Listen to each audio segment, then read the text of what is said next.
Back to the book. Becoming the opponent means you should put yourself in an opponent's place and think from the opponent's point of view. Clearly.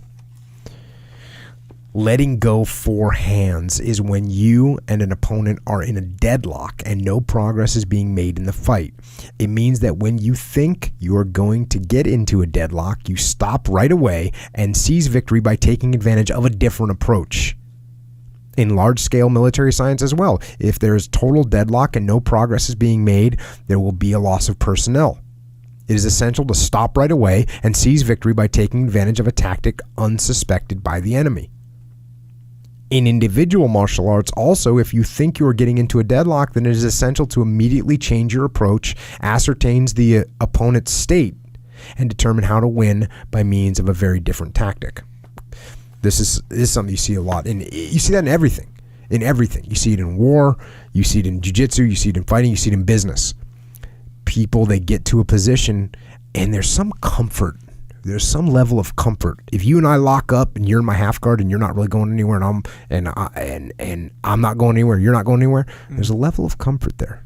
Yeah. Like, why should I take risk doing something else? Right. And so we don't mind being deadlocked. Now, what's important about this is he's saying as soon as you sense it, that's got to be the hard part. As soon as you sense there's a deadlock, that's when you should make the change, because the longer I wait, the more settled it becomes and the harder it is to break out of that deadlock. Yeah. Movement is so critical. Mental, physical movement is so critical. That's why when something is going bad, like let's say you're in a public place and something's going bad, a terrorist comes in and starts screaming, shooting, you move immediately. Your instinct has got to be to move immediately. What you don't want to do is freeze, stop, hold, which is a very human instinct, right? It's a very human instinct to freeze and just take cover. Right. Now, there's shooting going on, depending on the kind of shooting. If there's heavy machine gun fire, like that, yes, you have to get down because there's bullets flying all over the place. Yeah. If the bullets are slowly going, bop, bop, bop, that means someone's taking aim and shooting. Yeah. So if you stay still, you're going to get shot.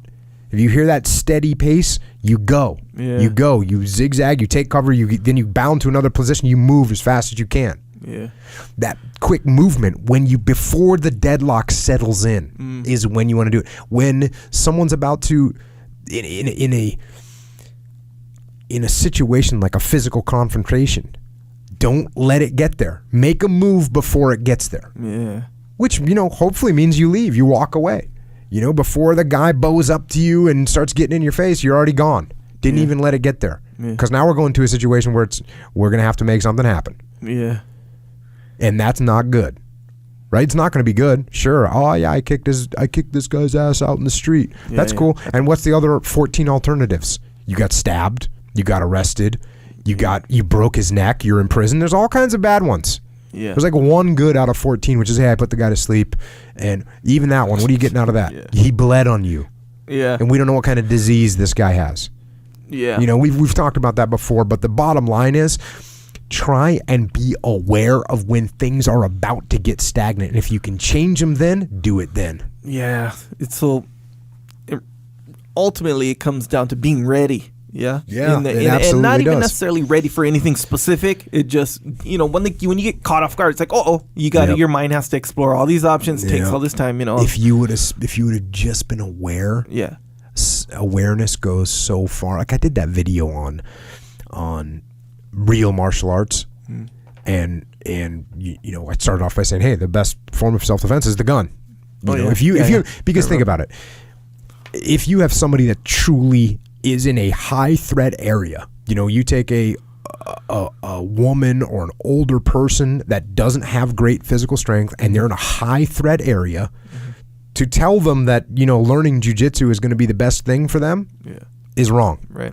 The best thing for them is in a high threat area, is to have a weapon, a gun. Yeah. That is the best thing to have. That truly will neutralize targets. Yep. So, but what I didn't mention in that video, which I should have, is yes, the first thing is mental awareness.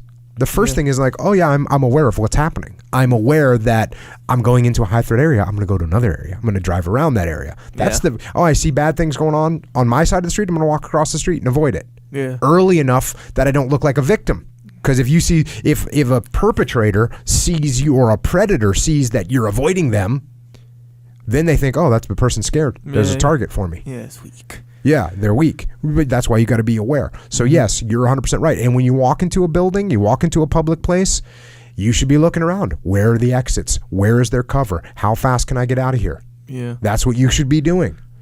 And if you have that predetermined, it's not even like it takes that much effort. You just have to do it. Yeah. You have to say, oh, I'm going into a high school graduation, and I'm going to sit in a spot where I'm close to the exit in case somebody goes crazy. Because when is someone going to go crazy? We don't know. Yeah. But they do. And so if you're close to the exit, you can get out of there quickly.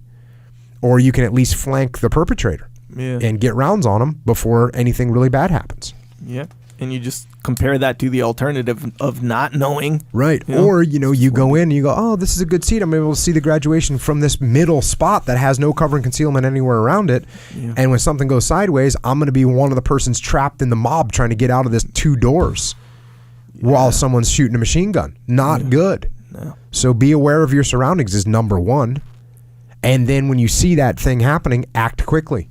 You see something shady going on, move towards that exit. Yeah. Movement is so key, and being mentally prepared to make the movement, having that be a quick reaction instead of a delayed reaction, and planning your situation so that you're in a spot where you can move quickly is critical.